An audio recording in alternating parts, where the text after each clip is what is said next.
সাদা তেল লইতে তো সরষের তেল সাদা তেলের নিচে দেখুন আর কাইকে আমি ইয়া করবো মাকেও না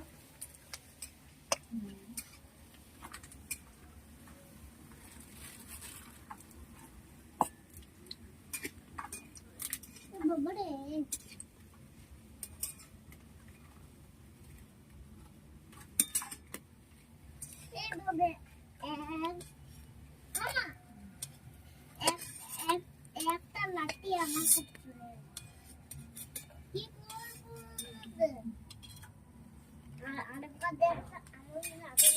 কি করছিস? কেমন লাগছে? ভালো লাগছে?